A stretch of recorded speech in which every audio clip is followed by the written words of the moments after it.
Welcome to education made easy. NCERT 8th ஜியாகிரஃபியில் chapter 6 cover பண்ண போகிறோம், ஹியூமன் ரிசோர்ஸ். ஸோ ஜென்ரலாகவே ஹியூமன் பீயிங்ஸை நம்ம ஹியூமன் ரிசோர்ஸ் ஆர் அல்டிமேட் ரிசோர்ஸ்னு மென்ஷன் பண்ணுவோம். ஸோ எதனால் நம்ம ஹியூமன் பீயிங்ஸை அல்டிமேட் ரிசோர்ஸ்னு மென்ஷன் பண்ணுறோன்னு பார்க்கலாம். ஜென்ரலாகவே நம்ம யூஸ் பண்ணக்கூடிய எல்லா விதமான மெட்டீரியல் திங்ஸுமே பார்த்திங்கன்னா நேச்சரை மாடிஃபை பண்ணி அப்டெயின் பண்ண விஷயங்கள் தான். ஸோ இந்த மாடிஃபிகேஷன் நடந்ததுனால தான் நம்ம இந்த மெட்டீரியல் திங்ஸை ரிசோர்ஸாக கன்சிடர் பண்ணுறோம். அண்ட் இந்த மாடிஃபிகேஷனுக்கு முக்கியமான ரீசன் யாருன்னா ஹியூமன் பீயிங்ஸ். ஹியூமன் பீயிங்ஸோட நீட்ஸும் அவங்களோட எபிலிட்டிஸும் தான் பார்த்திங்கன்னா இந்த நேச்சுரல் எலமெண்ட்ஸை ஒரு ரிசோர்ஸாக கன்வெர்ட் பண்ணியிருக்கு. வித்தவுட் ஹியூமன் பீயிங்ஸ் இந்த நேச்சுரல் எலமெண்ட்ஸ் எல்லாம் ரிசோர்ஸாக கன்வெர்ட் ஆகிருக்காது. ஆஸ் சச் ஒரு நேச்சுரல் எலமெண்ட்டாக தான் இப்பயும் ப்ரிவேல் ஆகிருக்கும். இந்த ஒரு ரீசன்னால தான் நம்ம ஹியூமன்ஸை அல்டிமேட் ரிசோர்ஸ்னு மென்ஷன் பண்ணுறோம். இதுக்கு ஒரு பெஸ்ட் எக்ஸாம்பிள் எடுத்துக்கிட்டோன்னா, இன்றைக்கி நம்ம வியர் பண்ணக்கூடிய ட்ரெஸ்ஸஸ் எல்லாமே காட்டன் ஃபைபர்ஸால் தான் க்ரியேட் பண்ணப்படுது. ஸோ இந்த பர்டிகுலர் காட்டன் ஃபைபர் பார்த்திங்கன்னா 3000 BCயில் ஹெவியாக கல்டிவேட் பண்ணாங்க.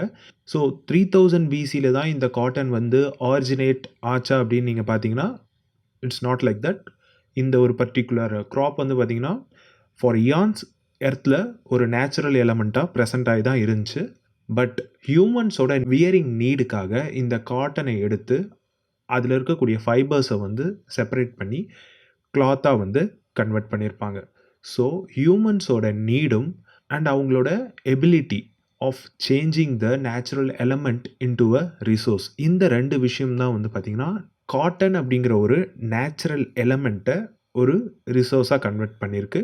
ஸோ இன்றைக்கி கரண்ட்டாக காட்டனை பார்த்திங்கன்னா ரொம்ப அதிகப்படியாக எல்லோரும் ப்ரொடியூஸ் பண்ணுறாங்க அண்ட் தென் அதை மாடிஃபை பண்ணி கிளாத்தாக ப்ரொவைட் பண்ணுறாங்க. ஸோ வித்தவுட் ஹியூமன் பீயிங்ஸ் இந்த காட்டன் அப்படிங்கிற பிளான்ட்டு ஒரு ரிசோர்ஸாக கன்வெர்ட் ஆகிருக்காது. That's why we are considering human beings as the ultimate resource. And இந்த ஹியூமன் ரிசோர்ஸும் மற்ற ரிசோர்ஸஸ் மாதிரி தான் எர்த்தில் அன்ஈவனாக தான் டிஸ்ட்ரிபியூட் ஆகிருக்கும். ஈவன் இந்த அன்ஈவன் டிஸ்ட்ரிபியூஷன்லேயுமே நிறைய வேரியேஷன் பார்க்க முடியும் with respect to educational level, age and sex ratio. And இந்த வேரியேஷன்ஸ் ஸ்டாட்டிக்கான வேரியேஷன்ஸாக இருக்காது, கண்டினியூவஸாக சேஞ்ச் ஆகிட்டே இருக்கும். ஸோ இந்த லெசனில் நம்ம ஹியூமன் பீயிங்ஸை பற்றின டீட்டெயில்ஸ் தான் பார்க்க போகிறோம். எப்படியெல்லாம் ஹியூமன்ஸ் டிஸ்ட்ரிபியூட் ஆகிருக்காங்க, டென்சிட்டி ஆஃப் பாப்புலேஷன்னா என்ன, என்னென்ன ஃபேக்டர்ஸ் எல்லாம் இந்த பாப்புலேஷன் டிஸ்ட்ரிபியூஷனை டிசைட் பண்ணுது, அண்ட் தென் பாப்புலேஷனில் நடக்கக்கூடிய சேஞ்சஸ் என்ன.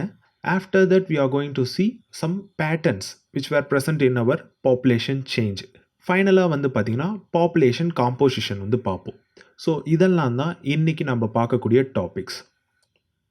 So distribution of population. எர்த்தோட சர்ஃபேஸில் பீப்புள் எப்படி டிஸ்ட்ரிபியூட் ஆகிருக்காங்க, இதை தான் நம்ம pattern of population distribution mention பண்ணுறோம். And if you see that more than 90% of our world population were present in 30% of Earth surface. And even இந்த டிஸ்ட்ரிபியூஷனுமே ரொம்பவுமே எக்ஸ்ட்ரீம்லி அன்ஈவன் கண்டிஷனில் தான் இருந்துகிட்ருக்கு. ஒரு சில பிளேசஸில் பாப்புலேஷன் ரொம்ப ஹையாக இருக்கும், வேறஸ் சம் பிளேசஸில் ரொம்பவுமே கம்மியான பாப்புலேஷன் தான் ப்ரெசென்ட் ஆகிருக்கும். In regions like South Asia, South East Asia, Europe and North Eastern parts of North America, இங்கெல்லாம் ரொம்ப அதிகப்படியான பாப்புலேஷன் செட்டில் ஆகிருப்பாங்க. Whereas in regions like high altitude areas, tropical deserts, high mountain regions and ஈக்வேட்டாரில் இருக்கக்கூடிய அந்த forest region, இங்கெல்லாம் பார்த்திங்கன்னா ரொம்ப கம்மியான பாப்புலேஷன் தான் செட்டில் ஆகிருப்பாங்க. அண்ட் இது போக ஈக்வேட்டரோட நார்தர்ன் சைடில் இருக்கக்கூடிய ரீஜியன்ஸ், இங்கெல்லாம் அதிகப்படியான பாப்புலேஷன்ஸ் செட்டில் ஆகிருப்பாங்க. வேறஸ் ஈக்வேட்டாருக்கு சதர்ன் சைடில் இருக்கக்கூடிய ரீஜியன்ஸ் எல்லாம் இருக்கு இல்லைங்களா, அங்கெல்லாம் ரொம்ப கம்மியான பாப்புலேஷன் தான் செட்டில் ஆகிருப்பாங்க. அண்ட் எர்த்தோட ஓவரால் பாப்புலேஷனில் 3/4 ஏஷியா அண்ட் ஆஃப்ரிக்கா, இந்த ரெண்டு காண்டினென்ட்ஸில் தான் ப்ரெசென்ட் ஆகிருக்காங்க. And about 60% of our world's population within 10 கண்ட்ரீஸில் ப்ரெசென்ட் ஆகிருக்காங்க. அண்ட் ஈவன் இந்த 10 கண்ட்ரீஸோட பாப்புலேஷனுமே மோர் தென் 100 மில்லியன்ஸாக தான் இருந்துகிட்ருக்குது. அண்ட் ஃபைனலி இந்த பாப்புலேஷன் டிஸ்ட்ரிபியூஷனை நம்மளோட காண்டினென்ட்டை வச்சு டிஸ்ட்ரிபியூட் பண்ணோன்னா 61% of our world population Asian காண்டினென்ட்லேயும் அண்ட் 13% வந்து ஆஃப்ரிக்கன் காண்டினென்ட்லேயும், 12% ஆஃப் பாப்புலேஷன் வந்து யூரோப்லேயும், 8% ஆஃப் பாப்புலேஷன் வந்து சென்ட்ரல் அண்ட் சதர்ன் அமெரிக்கன் ரீஜன்லையும், அண்ட் 5% ஆஃப் பாப்புலேஷன் வந்து நார்த் அமெரிக்காலையும் ப்ரெசென்ட் ஆயிருக்காங்க. ரிமைனிங் 1% ஓஷியானாவில் வந்து ப்ரெசென்ட் ஆயிருக்காங்க, which is Australia, New Zealand and the Pacific islands. So இதுதான் அந்த total number of population distribution around the continents. So till now we have seen the distribution of population. Next, population density பற்றி பார்ப்போம். Population density which is nothing but எர்த்தோட சர்ஃபேஸில் ஒரு square kilometre இந்த ரீஜியனில் எவ்வளவு number of people வந்து வாழ்ந்துட்டு இருக்காங்க, இதை தான் நம்ம டென்சிட்டி ஆஃப் பாப்புலேஷன்னு மென்ஷன் பண்ணுவோம். So 1 kilometre length and 1 kilometre width, இதுதான் இந்த பர்டிகுலர் யூனிட் ஏரியாவோட அந்த ஒரு டைமென்ஷன்ஸ். அண்டு வேர்ல்டோட ஆவரேஜ் டென்சிட்டி ஆஃப் பாப்புலேஷன் எவ்வளவுனா 51% per ஸ்கொயர் கிலோமீட்டர்ஸ். ஆல்சோ எர்த்தில் ரொம்ப அதிகப்படியான பாப்புலேஷன் டென்சிட்டி இருக்கக்கூடிய ரீஜியன் எதுனா South Central Asia, followed by East and South East Asia. இந்த ரீஜியன்ஸில் தான் அதிகப்படியான பாப்புலேஷன் டென்சிட்டி வந்து ப்ரெசென்ட் ஆயிருக்கு. இந்தியாவோட ஆவரேஜ் பாப்புலேஷன் டென்சிட்டி எவ்வளவுனா 382% per ஸ்கொயர் கிலோமீட்டர். ஸோ இதுதான் இந்தியாவோட ஆவரேஜ் பாப்புலேஷன் டென்சிட்டி. அடுத்தது factors that are affecting distribution of population and density of population. And இந்த ஃபேக்டர்ஸை நம்ம 2 டைப்பாக கிளாஸிஃபை பண்ணலாம். First one geographical factors, second one socio cultural and economic factors. So இந்த geographical ஃபேக்டர்ஸில் again topography, climate, soil, water and minerals இதெல்லாம் வந்து சப்ஃபேக்டர்ஸாக அமையும். வெராஸ் சோஷியோ கல்ச்சுரல் எக்கனாமிக் ஃபேக்டர்ஸில் social factor, cultural factor and economic factor இதெல்லாம் அந்த population distribution and டென்சிட்டியை வந்து எஃபெக்ட் பண்ணும். டோப்போகிராஃபிக் ஃபேக்டரை எடுத்துக்கிட்டோன்னா பீப்புள்ஸ் ஜென்ரலாக பிளைன் ரீஜனை தான் வந்து வாழ்கிறதுக்கு ப்ரிஃபர் பண்ணுவாங்க in comparison with mountains and plateaus. Because பிளைன்ஸில் ஈஸியாக வந்து ஃபார்மிங் பண்ண முடியும், பிளைன்ஸில் மேனுஃபேக்சரிங் ஆக்டிவிட்டீஸ் வந்து ஈஸியாக இருக்கும், சர்வீஸ் ஆக்டிவிட்டி ரொம்பவுமே ஈஸியாக இருக்கும், ஆக்சசபிளாக இருக்கும். ஃபார் எக்ஸாம்பிள் இந்தியாவில் கேஞ்சஸ் பிளைன் இருக்கு இல்லைங்களா, இந்த ரீஜியன் வந்து ரொம்பவுமே அதிகப்படியான பாப்புலேஷன் டென்சிட்டி இருக்கக்கூடிய ரீஜியன். வெராஸ் மவுண்டெயின் ரீஜியன்ஸ் இருக்கு இல்லைங்களா, லைக் ஹிமாலயாஸ், இங்கெல்லாம் வந்து ரொம்ப கம்மியான பாப்புலேஷன் தான் வந்து செட்டில் ஆகிருப்பாங்க. Apart from Himalayas, mountain regions like Andes and Alps, இந்த ரீஜியன்ஸ்லேயுமே ரொம்ப கம்மியான பாப்புலேஷன் தான் வந்து ப்ரெசென்ட் ஆகிருப்பாங்க. அடுத்த சப்ஃபேக்டர் என்னென்னா கிளைமேட். ஸோ பீப்புள் ஜென்ரலாகவே எக்ஸ்ட்ரீம் கிளைமேட் இருக்கக்கூடிய ரீஜியன்ஸை அவாய்ட் பண்ணுவாங்க. ஃபார் எக்ஸாம்பிள் சஹாரா டெசர்ட், இங்கே ரொம்ப அதிகப்படியான டெம்பரேச்சர் வந்து இருக்கும். ஸோ பீப்புள் மோஸ்ட்டாக இந்த இடத்த வாழ்கிறதுக்கு ப்ரிஃபர் பண்ண மாட்டாங்க. Same goes with polar regions like Russia, Canada and Antarctica. இந்த ரீஜியன்ஸ்லலாம் ரொம்பவுமே கம்மியான டெம்பரேச்சர் இருக்கும். So population distribution and population density வந்து இங்கே ரொம்ப கம்மியாக தான் இருக்கும். இது climatic factor that affecting the population distribution. அடுத்தது சாயில். ஸோ எங்கெல்லாம் வந்து ஃபெர்டைல் சாயில் வந்து இருக்குதோ அந்த ரீஜியன் வந்து பார்த்தோம்னா அக்ரிகல்ச்சருக்கு ரொம்பவுமே சூட்டபுளாக இருக்கும். இந்தியாவில் கங்கா அண்ட் பிரம்மபுத்திரா இந்த 2 பிளைன்ஸுமே வந்து பார்த்திங்கன்னா ரொம்ப ஹைலி ஃபெர்டைல் பிளைன்ஸ். இங்கே அக்ரிகல்ச்சர் ரொம்பவுமே எஃபிஷியண்ட்டாக இருக்கும். இந்த ரீஜியன்ஸில் பாப்புலேஷன் டென்சிட்டி ரொம்பவுமே அதிகமாக இருக்கும். இந்த சேம் வே சைனாவில் பார்த்தோம்னா ஹாங்இ, சாங்ஜியாங் இந்த ரீஜியன்ஸ் எல்லாம் வந்து ஃபெர்டைல் பிளைன் இருக்கக்கூடிய ரீஜன், அங்கே பாப்புலேஷன் டென்சிட்டி அதிகமாக இருக்கும். ஈஜிப்டில் நைல் ரிவர் இருக்கு இல்லைங்களா, அந்த பிளைன்ஸில் வந்து பார்த்திங்கன்னா ரொம்பவுமே பாப்புலேஷன் டென்சிட்டி அதிகமாக இருக்கும். ஆஃப்டர் தட் வாட்டர், இதுவுமே வந்து ஒரு major geographical factor which affect the population distribution. People வந்து பார்த்திங்கன்னா ஃப்ரெஷ் வாட்டர் எங்கெல்லாம் வந்து ஈஸியாக கிடைக்குதோ அந்த ரீஜியனை வாழ்கிறதுக்கு ப்ரிஃபர் பண்ணுவாங்க. ஃபார் எக்ஸாம்பிள் ரிவர் வேலிஸ், அங்கே ரொம்பவுமே அதிகப்படியான பாப்புலேஷன் டென்சிட்டி வந்து இருக்கும். வெராஸ் இன் டெசர்ட் ரீஜியன்ஸ் ரொம்ப கம்மியான பாப்புலேஷன் தான் இருக்கும். பிகாஸ் டெசர்ட் ரீஜனில் வாட்டர் சோர்ஸ் வந்து இருக்காது. அடுத்த ஜியாகிரபிக்கல் ஃபேக்டர் என்ன அப்படின்னா மினரல்ஸ்.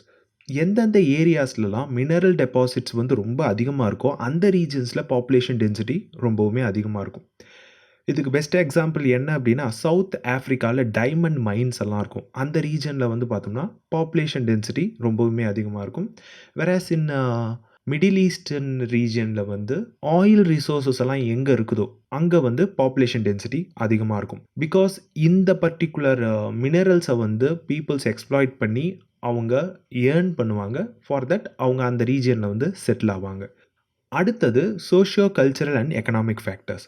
ஸோ சோஷியல் ஃபேக்டர் எடுத்துக்கிட்டோம் அப்படின்னா, எங்கெல்லாம் வந்து பேசிக் அம்யூனிட்டிஸ் வந்து நல்லா இருக்குதோ அந்த ரீஜன்ஸில் பாப்புலேஷன் வந்து டென்ஸாக இருக்கும். So basic amenities like affordable housing, education and health facilities, இந்த விஷயங்களெல்லாம் வந்து பார்த்திங்கன்னா அந்த பாப்புலேஷன் டென்சிட்டியை வந்து டிசைட் பண்ணும். இந்தியாவில் வந்து பூனேயில் இந்த பேசிக் கம்யூனிட்டிஸ் எல்லாம் ரொம்பவுமே நல்லாயிருக்கு. ஸோ அந்த இடத்துல வந்து பார்த்திங்கன்னா பாப்புலேஷன் டென்சிட்டி அதிகமாக இருக்குது. அடுத்தது கல்ச்சுரல் ஃபேக்டர்ஸ். ஒரு சில ரீஜியன்ஸ் எல்லாம் வந்து பார்த்தோம்னா அதிகப்படியான கல்ச்சுரல் சிக்னிஃபிகன்ஸ் வந்து அட்டைன் பண்ணியிருக்கும். ஃபார் எக்ஸாம்பிள் இந்தியாவில் Varanasi and then out side India வந்து பார்த்தோம்னா ஜெருசலம், வேட்டிகன் சிட்டி, இங்கெல்லாம் அதிகப்படியான கல்ச்சுரல் அண்ட் ரிலீஜியஸ் சிக்னிஃபிகன்ஸ் வந்து அதிகமாக இருக்கும். ஸோ அந்த ரிலீஜியன் அண்ட் கல்ச்சரை ஃபாலோ பண்ணக்கூடிய பீப்புள்ஸ் இருக்காங்க இல்லையா, அவங்க இந்த ரீஜியன்ஸ்லலாம் அதிகமாக செட்டில் ஆகிருப்பாங்க. ஃபைனலாக economic factor. So industrial areas இருக்குது இல்லைங்களா, இண்டஸ்ட்ரியல் ஏரியாஸில் நமக்கு அதிகப்படியான எம்ப்ளாய்மெண்ட் ஆப்பர்ச்சுனிட்டிஸ் வந்து இருக்கும். இதனால தான் வந்து லார்ஜ் நம்பர் ஆஃப் பீப்புள் வந்து இந்த இண்டஸ்ட்ரியல் ரீஜியனை நோக்கி மூவ் ஆவாங்க. இந்தியாவில் வந்து பார்த்தோம்னா Mumbai, whereas in Japan, Osaka, இந்த 2 ரீஜியன்லேயும் அதிகப்படியான இண்டஸ்ட்ரீஸ் வந்து இருக்குது. ஸோ எம்ப்ளாய்மெண்ட் ஆப்பர்ச்சுனிட்டி அதிகமாக இருக்கிறதுனால இந்த ரீஜியன்ஸ்லலாம் அதிகப்படியான பாப்புலேஷன் டென்சிட்டி வந்து இருந்துகிட்ருக்கு. ஸோ இதுதான் வந்து பார்த்திங்கன்னா factors that were affecting the distribution of population and density of population. அடுத்தது பாப்புலேஷன் சேஞ்ச். பாப்புலேஷன் சேஞ்ச் அப்படிங்கிறது என்ன அப்படின்னா, ஒரு ஸ்பெசிஃபிக் டைம் பீரியடில் ஒரு பர்டிகுலர் ரீஜியனில் இருக்கக்கூடிய அந்த பாப்புலேஷனோட நம்பர்ஸில் என்னென்ன மாதிரியான சேஞ்சஸ் நடந்துச்சு, இதை தான் நம்ம பாப்புலேஷன் சேஞ்ச் அப்படின்னு சொல்லுவோம். கரண்ட் டைம்ஸில் இந்த பாப்புலேஷன் சேஞ்ச் வந்து பார்த்திங்கன்னா ரொம்பவுமே ரேப்பிடாக இன்க்ரீஸ் ஆகிட்டு இருக்குது. அண்ட் இந்த ஒரு பர்டிகுலர் சேஞ்ச் எதனால் நடக்குது அப்படின்னா, due to birth and death rate. So இந்த பர்த் அண்ட் டெத் ரேட்டில் இருக்கக்கூடிய சேஞ்சஸ்னால நமக்கு வந்து பார்த்திங்கன்னா இந்த பாப்புலேஷன் சேஞ்ச் வந்து ரொம்ப ரேப்பிடாக இன்க்ரீஸ் ஆகிட்டு இருக்குது. அண்ட் இந்த சேஞ்சை நம்ம ஹிஸ்டாரிக்கல் பெர்ஸ்பெக்டிவில் பார்க்கும்போது for a long period in our history up to 1800 நம்மளோட பாப்புலேஷன் அந்த அளவுக்கு அதிகப்படியாக வந்து இன்க்ரீஸ் ஆகலை. ஈவன் தோ பர்த் ரேட் அதிகமாகவே இருந்தாலும் அந்த டைமில் வாழ்ந்த பீப்புள் வந்து ரொம்பவுமே சீக்கிரமாக இறந்து போயிருந்தாங்க. இதுக்கான காரணம் அந்த டைமில் ப்ராப்பரான ஹெல்த் ஃபெசிலிட்டிஸ் கிடையாது. இன்னொரு முக்கியமான ரீசன், அவங்கக்கிட்ட தேவையான அளவுக்கு ஃபுட் ரிசர்வ்ஸ் வந்து இல்லை. இந்த ஃபுட் ரிசர்வ்ஸ் ரொம்பவுமே கம்மியாக இருந்ததுக்கான காரணம், ஃபார்மர்ஸால் டிமாண்டை மீட் பண்ணுற அளவுக்கு ப்ரொடக்ஷனை இன்க்ரீஸ் பண்ண முடியல. இதுதான் மேஜர் ரீசன். இந்த 2 ரீசன்னால தான் அன்டில் 1800s பாப்புலேஷனோட க்ரோத் வந்து ரொம்பவுமே ஸ்லோவாக தான் இருந்தது. பட் இன் 1804 வேர்ல்டோட பாப்புலேஷன் நியர்லி 1 பில்லியன் ரீச் பண்ணிச்சு for the first time. And after 150 years, that is 1959, இந்த ஒரு பர்டிகுலர் 1 பில்லியன் அப்படிங்கிற பாப்புலேஷன் 3 பில்லியன் பாப்புலேஷனாக ரீச் ஆச்சு. ஸோ இந்த சடன் இன்க்ரீஸை நம்ம என்னன்னு மென்ஷன் பண்ணுவோம்னா பாப்புலேஷன் எக்ஸ்ப்ளோஷன் அப்படின்னு மென்ஷன் பண்ணுவோம். அகெயின் இந்த பாப்புலேஷன் ஃபர்தராக வந்து 6 பில்லியனுக்கு ஜம்ப் ஆச்சு இன் 1999. அண்ட் இந்த பாப்புலேஷன் எக்ஸ்ப்ளோஷனுக்கான மேஜர் ரீசன்ஸ் என்னென்னா, better food supply, innovation of new medicines, reduction in death rates, high birth rates. இந்த ரீசன்ஸ்னால தான் பாப்புலேஷன் எக்ஸ்ப்ளோஷன் நடக்க ஆரம்பிச்சிச்சு. அடுத்து நம்ம தெரிஞ்சுக்க வேண்டிய விஷயம் என்ன அப்படின்னா, birth rate and death rate. So birth rate is nothing but number of people live per 1000 peoples, whereas death rate is equal to number of death per 1000 peoples. இந்த பர்த் ரேட்டுக்கும் டெத் ரேட்டுக்கும் இடையில் இருக்கக்கூடிய அந்த வேரியேஷனை நம்ம என்னன்னு சொல்லுவோம்னா நேச்சுரல் க்ரோத் ரேட் அப்படின்னு சொல்லுவோம். For example, ஒரு பர்டிகுலர் ரீஜனில் பர்த் ரேட் ரொம்ப அதிகமாக இருக்குது, வேறஸ் டெத் ரேட் ரொம்ப கம்மியாக இருக்குன்னா அந்த ரீஜனோட பாப்புலேஷன் ரொம்பவுமே அதிகமாக இருக்கும். இன்கேஸ் ஒரு சில ரீஜனில் டெத் ரேட் அதிகமாக இருக்குது பட் பர்த் ரேட் ரொம்பவுமே கம்மியாக இருக்குது அப்படிங்கிற பட்சத்தில் அங்கே பாப்புலேஷன் வந்து பார்த்திங்கன்னா ரொம்பவுமே கம்மியாக தான் இருக்கும். இந்த சேஞ்சை தான் நம்ம என்னன்னு சொல்கிறோம் அப்படின்னா பாப்புலேஷன் சேஞ்ச் அப்படின்னு சொல்கிறோம். இதை நம்ம வேற எப்படி மென்ஷன் பண்ணலாம் அப்படின்னா நேச்சுரல் growth ரேட் அப்படின்னு மென்ஷன் பண்ணலாம். அண்ட் இந்த நேச்சுரல் growth ரேட்டை பற்றி நம்ம தெரிஞ்சிக்க வேண்டிய முக்கியமான ஒரு விஷயம் என்ன அப்படின்னா நம்மளோட பாப்புலேஷன் இன்க்ரீஸில் ரொம்பவுமே ஒரு ரேப்பிட் இன்க்ரீஸ் நடக்கிறதுக்கான மேஜர் ரீசன் இந்த ஒரு பர்டிகுலர் நேச்சுரல் growth ரேட் தான். அப்பார்ட் ஃப்ரம் திஸ் இன்னொரு மெத்தட்லேயும் பாப்புலேஷனில் சேஞ்சஸ் நடக்கும், பாப்புலேஷனில் இன்க்ரீஸ் நடக்கும். அது என்னன்னா migration. Migration is nothing but movement of people in and out of an area. So peoples ஒரு பர்டிகுலர் ரீஜனுக்கு உள்ளே வர்றதையும் இல்லை ஒரு பர்டிகுலர் ரீஜன்லேருந்து பீப்புள் வெளியே போகிறதையும் நம்ம மைக்ரேஷன் அப்படின்னு சொல்லுவோம். ஸோ இதை நம்ம ஃபர்தராக டீட்டெயிலாக பார்த்தோம் அப்படின்னா ஒரு குறிப்பிட்ட நம்பர் ஆஃப் பீப்புள்ஸ் ஒரு பர்டிகுலர் கண்ட்ரியை விட்டு வெளியே போகிறாங்கன்னா அவங்கள நம்ம என்னன்னு சொல்லுவோம்னா எமிக்ரண்ட்ஸ் அப்படின்னு சொல்லுவோம். வேறஸ் இப்போ ஒரு கண்ட்ரியை நோக்கி பீப்புள்ஸ் வந்து வராங்க அப்படிங்கிறப்போ அந்த பர்டிகுலர் பீப்புள்ஸை நம்ம என்னன்னு சொல்லுவோம்னா இமிக்ரண்ட்ஸ் அப்படின்னு சொல்லுவோம். So immigration is nothing but when a person enters a new country is called immigration. Whereas if a person leaves a country that can be mentioned as emigration. So emigration is nothing but out migration whereas immigration is in migration. இதுக்கு best example சொல்லணும் அப்படின்னா USA, Australia இந்த countries எல்லாம் வந்து பார்த்திங்கன்னா ரொம்பவுமே growth இருக்கக்கூடிய countries. So இந்த கண்ட்ரீஸில் வந்து அதிகப்படியான இமிக்ரேஷன் இருக்கும். வேறஸ் சூடான் மாதிரியான கண்ட்ரீஸ் எல்லாம் வந்து பார்த்திங்கன்னா ரொம்பவுமே எக்கனாமிக்கலாக நலிவடைஞ்ச கண்ட்ரியாக இருக்கும். இந்த கண்ட்ரீஸில் எமிக்ரேஷன் அதிகமாக இருக்கும். ஸோ இந்த இமிக்ரேஷன் அப்படிங்கிற ஒரு விஷயம் எம்ப்ளாய்மெண்ட், எஜுகேஷன், ஹெல்த் ஃபெசிலிட்டி இதை நோக்கி மக்கள் வந்து மூவ் ஆகிறதுனால நடக்கக்கூடிய ஒரு விஷயம். வேறஸ் எமிக்ரேஷன் அப்படிங்கிறது வந்து பார்த்திங்கன்னா இந்த சேம் ஃபெசிலிட்டிஸ் இல்லாததுனால மக்கள் ஒரு பர்டிகுலர் பிளேஸை விட்டு வெளியே போகிறத நம்ம எமிக்ரேஷன் அப்படின்னு சொல்லுவோம். ஸோ இதெல்லாம் தான் பாப்புலேஷன் சேஞ்ச். ஸோ கீழே இருக்கக்கூடிய இந்த சார்ட்டில் ப்ரீவியஸாக பாப்புலேஷன் growth எந்த மாதிரி இருந்துச்சு, கரண்ட் டைமில் பாப்புலேஷன் growth எப்படி இருக்குது, ஃப்யூச்சர் ப்ரிடிக்ஷன் எப்படி இருக்கும், இந்த விஷயங்கள்லாம் மென்ஷன் பண்ணியிருக்கோம். அடுத்து நம்ம பார்க்கக்கூடிய topic patterns of population change. So இந்த பர்டிகுலர் பாப்புலேஷன் growthோட ரேட் வந்து ஆல் அரவுண்ட் த வேர்ல்டு ஒரே மாதிரி இருக்காது. Even though total number of population வந்து கிராஜுவலாக இன்க்ரீஸ் ஆகிட்டே இருந்தாலும் எல்லா கண்ட்ரிலையும் ஒரே மாதிரியான growth-ஐ வந்து எக்ஸ்பீரியன்ஸ் பண்ண முடியாது. ஃபார் எக்ஸாம்பிள் கென்யாவை எடுத்துக்கிட்டோம் அப்படின்னா அங்கே பாப்புலேஷன் growth வந்து ரொம்பவுமே அதிகமாக இருக்குது. இதுக்கான மேஜர் ரீசன் என்னென்னா இங்கே போத் பர்த் ரேட்டும் அதிகம், டெத் ரேட்டும் அதிகம். பட் ரீசன்ட் டைமில் ஹெல்த் கேர் ஃபெசிலிட்டி இம்ப்ரூவ் ஆனதுனால இங்கே இருக்கக்கூடிய அந்த டெத் ரேட் ரொம்பவுமே டிராஸ்டிக்காக குறைஞ்சிருச்சு. பட் ஸ்டில் பர்த் ரேட் ரொம்பவுமே அதிகமாக இருக்குது. இதனால் கென்யாவில் அந்த பாப்புலேஷன் growth ரேட் அப்படிங்கிறது ரொம்பவுமே அதிகப்படியாக இருக்குது. வேறஸ் யூகேவை எடுத்துக்கிட்டோம் அப்படின்னா இங்கே பாப்புலேஷன் growth வந்து ரொம்பவுமே கம்மி. பிகாஸ் இங்கே பர்த் ரேட்டும் ரொம்பவுமே கம்மியாக இருக்குது, டெத் ரேட்டும் ரொம்பவுமே கம்மியாக இருக்குது. இந்த ரீசன்ஸ்னால யூகேல அந்த அளவுக்கு பாப்புலேஷன் அதிகமாக கிடையாது. ஸோ யூகேல பாப்புலேஷன் growth ரேட் அப்படிங்கிறது ரொம்பவுமே லோவான கண்டிஷனில் தான் இருந்துகிட்ருக்குது. அண்ட் இந்த மேப்பை பார்த்தீங்கன்னா உங்களுக்கு நல்லா தெரியும் எந்தெந்த கண்ட்ரீஸில் எவ்வளவு பாப்புலேஷன் சேஞ்ச் வந்து இருக்குது, எவ்வளவு இன்க்ரீஸ் இருக்குது அப்படிங்கிறத நம்ம டிஃப்ரெண்ட் வேரியேஷனில் பார்க்க முடியும். அடுத்தது population composition. Before understanding population composition நம்ம ஒரு விஷயத்தை தெளிவுபடுத்திக்கணும். ஒரு கண்ட்ரியோட பாப்புலேஷன் அந்த கண்ட்ரியோட எக்கனாமிக் டெவலப்மெண்ட்டில் மேஜர் சேஞ்சை வந்து கொண்டு வராது. இதுக்கான பெஸ்ட் எக்ஸாம்பிள் என்ன அப்படின்னா பங்களாதேஷ் அண்ட் ஜப்பான். இந்த ரெண்டு கண்ட்ரீஸுமே வந்து பார்த்தோம்னா ரொம்பவுமே டென்ஸாக பாப்புலேட் ஆகிருக்கக்கூடிய கண்ட்ரீஸ். பட் ஜப்பானை எடுத்துக்கிட்டோம் அப்படின்னா ரொம்பவுமே எக்கனாமிக்கலாக டெவலப்டாக இருக்காங்க. வேறஸ் பங்களாதேஷ் எடுத்துக்கிட்டோன்னா அவங்க அந்த அளவுக்கு டெவலப் ஆகலை.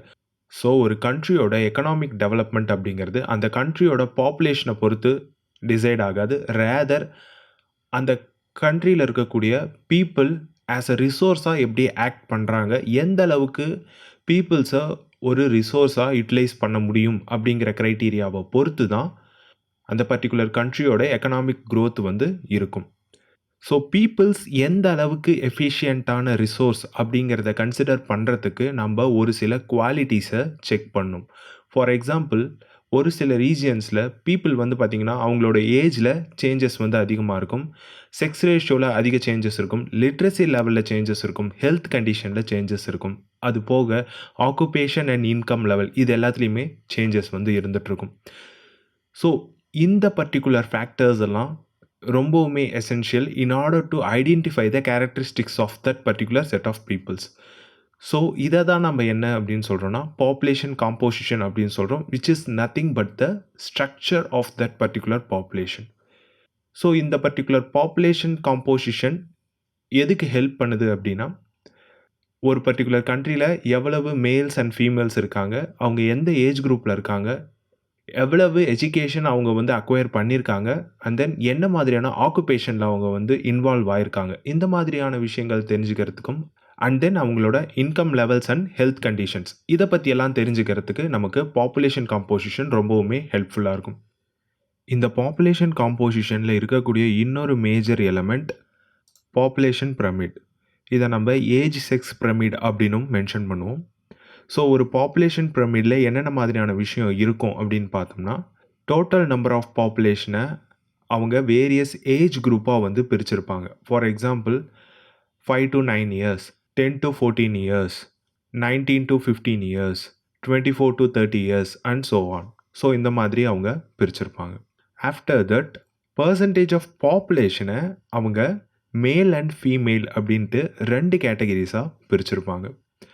ஸோ இதுதான் வந்து பார்த்திங்கன்னா ஒரு பாப்புலேஷன் பிரமிடில் இருக்கக்கூடிய பேசிக் ஸ்ட்ரக்சர்ஸ். ஸோ ஒரு பாப்புலேஷன் பிரமிடை பார்க்கறதன் மூலமாக நம்ம ஒரு பர்டிகுலர் கண்ட்ரியில் இருக்கக்கூடிய பீப்புள்ஸ் என்ன மாதிரியான ஸ்ட்ரக்சரில் இருக்காங்க, என்ன மாதிரியான காம்போசிஷன் அந்த கண்ட்ரியில் இருக்குது அப்படிங்கிறத தெரிஞ்சுக்கலாம். ஸோ பாப்புலேஷன் பிரமிடில் நம்பர் ஆஃப் சில்ட்ரன்ஸை வந்து, அதாவது பிலோ 15 இயர்ஸ் இருக்கக்கூடிய சில்ட்ரன்ஸை பாட்டம் லெவலில் வந்து மென்ஷன் பண்ணியிருப்பாங்க. வெரஸ் அபவ் 65 இயர்ஸ், அதாவது ஏஜ்டு பீப்புள்ஸை டாப் மோஸ்ட்டில் வந்து மென்ஷன் பண்ணி வச்சுருப்பாங்க. ஸோ இந்த பாப்புலேஷன் பிரமிட்ஸ் வந்து பார்த்திங்கன்னா எவ்வளவு டிபெண்டன்ஸ் வந்து ஒரு கண்ட்ரியில் இருக்காங்க அப்படிங்கிறத ஈஸியாக வந்து எக்ஸ்போஸ் பண்ணும். ஃபார் எக்ஸாம்பிள் நம்ம பார்த்த அந்த number of childrens and aged people, இவங்க 2 பேருமே டிபெண்டன்ட் கேட்டகரிஸில் தான் வருவாங்க. 15 வயசுக்கு கீழே இருக்கக்கூடியவங்களை நம்ம யங் டிபெண்டன்ட் அப்படின்னு மென்ஷன் பண்ணுவோம். வெரஸ் 65 வயசுக்கு மேலே இருக்கிறவங்கள நம்ம எல்டர்லி டிபெண்டன்ட்ஸ் அப்படின்னு மென்ஷன் பண்ணுவோம். இதில் இருக்கக்கூடிய ஒரே ஒரு வித்தியாசம் என்ன அப்படின்னா, some of the peoples who were above 65 years still எக்கனாமிக்கலாக ஆக்டிவாக இருப்பாங்க. ஸோ இதுதான் டிஃப்ரென்சியேஷன். ஸோ ஒரு பர்டிகுலர் கண்ட்ரியில் எவ்வளவு டிபெண்டன்ஸ் இருக்காங்க அப்படிங்கிறத நம்ம இந்த சார்ட்டை பார்க்குறதன் மூலமாகவே ஈஸியாக அண்டர்ஸ்டாண்ட் பண்ணிக்கலாம். அண்ட் இந்த பர்டிகுலர் பாப்புலேஷன் பிரமிட் வந்து ஒரு பர்டிகுலர் கண்ட்ரியோட birth rate and death rate இதை ஈஸியாக நமக்கு எக்ஸ்போஸ் பண்ணும். ஸோ ஒரு கண்ட்ரியோட பர்த் ரேட் ரொம்ப அதிகமாக இருந்துச்சு அப்படின்னா அந்த பர்டிகுலர் பாப்புலேஷன் பிரமிடோட பேஸ் வந்து ரொம்ப லென்த்தாக இருக்கும். வெரஸ் டெத் ரேட் ரொம்ப அதிகமாக இருந்துச்சு அப்படின்னா அந்த பாப்புலேஷன் பிரமிட் டாப்புக்கு போக போக ஷ்ரிங்க் ஆகிட்டே போகும். இந்த ஒரு பர்டிகுலர் ஸ்ட்ரக்சருக்கான மேஜர் ரீசன் என்ன அப்படின்னா, ஈவன் தோ நிறைய சில்ட்ரன்ஸ் அந்த பர்டிகுலர் கண்ட்ரியில் பிறந்திருந்தாலும் largest percentage of them were died. அவங்க வந்து பார்த்திங்கன்னா அடல்ட்ஹுட்டை ரீச் பண்ணுறதுக்கு முன்னாடியே இறந்துடுறாங்க. இதனால் வந்து பார்த்திங்கன்னா ரொம்பவுமே கம்மியான ஓல்டேஜ் பீப்புள் தான் இங்கே இருக்காங்க. ஸோ இதனால தான் பாப்புலேஷன் பிரமிட் ஆஃப் கென்யா வந்து பாட்டமில் ரொம்ப ப்ராடராகவும் டாப்புக்கு போக போக ரொம்பவுமே ஷ்ரிங்கான ஒரு கண்டிஷனில் இருக்கும். அடுத்து நம்ம பார்க்கக்கூடிய பாப்புலேஷன் பிரமிட் இந்தியாவோட பாப்புலேஷன் பிரமிட். ஸோ இந்தியாவில் டெத் ரேட் அந்தளவுக்கு அதிகமாக கிடையாது. ஆனால் இந்தியாவில் இன்ஃபேன்ட்ஸ் அந்த அளவுக்கு சர்வைவ் ஆகிறது கிடையாது. ஸோ தட் இங்கே பர்த் ரேட் கொஞ்சம் கம்மி தான் when compare to Kenya. So கென்யாவோட பிரமிடுக்கும் இந்தியாவோட பிரமிடுக்கும் இருக்கக்கூடிய ஒரு மேஜர் டிஃப்ரென்ஷியேஷன் என்ன அப்படின்னா, இங்கே இருக்கக்கூடிய பாப்புலேஷன் பிரமிடில் அடல்ட்ஹுட், அதாவது யங்கர் ஜென்ரேஷன் ரொம்பவுமே அதிகமாக இருப்பாங்க. ஸோ இந்தியாவில் வந்து பார்த்திங்கன்னா அதிகப்படியான லேபர் ஃபோர்ஸ் வந்து ப்ரெசண்ட்டாக இருக்கும்.